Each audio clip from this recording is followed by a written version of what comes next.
First, how did you come up with the 12 categories that you selected to make up the council?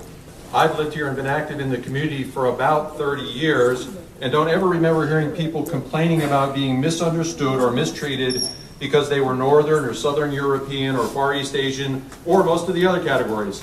You've included people who identify as gay, lesbian, bisexual, and transgender, but you've left out a significant community of people here in our area who identify as ex-gay. You've made no accommodation for people based upon religion. There's no representation for one of the biggest constituencies in the area, which is ex-military. Then there was the application process itself.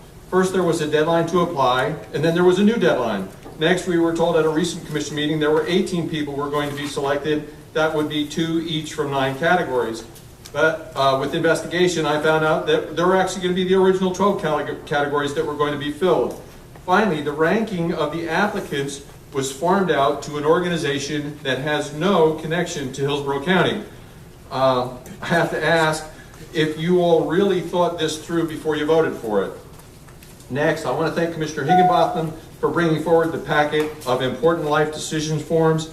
This seems to me to be a non-divisive way to provide for rights that were requested as part of the debate a couple of meetings ago about domestic partner registry in the county.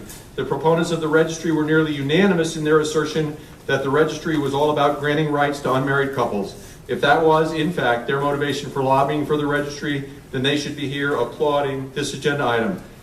And finally, a quick comment on transportation. Let's be real. People aren't going to brave the hot and cold and the rain to try and ride a train. Thank you, sir. Karen Jarosh, Nadine Smith, Mark Calvert. Morning, Mr. Roche. Hello, my name is Karen Jarosh. I'm at 16501 East Course Drive. I'm also a Heart Board member, but my comments here today are strictly my own.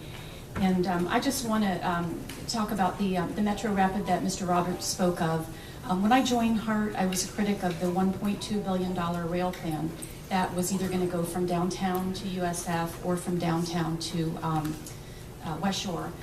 What we've done now that they've gotten a little bit more common sense about it, and the Metro Rapid is a $30 million project thanks to the county for funding that.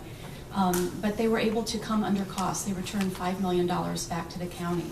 And they're serving the same population that either this expensive bus rapid transit, the AA had a $700 million plan in there versus the, or the $1.2 billion light rail plan. So looking to these bus rapid transit systems as the way to do transportation.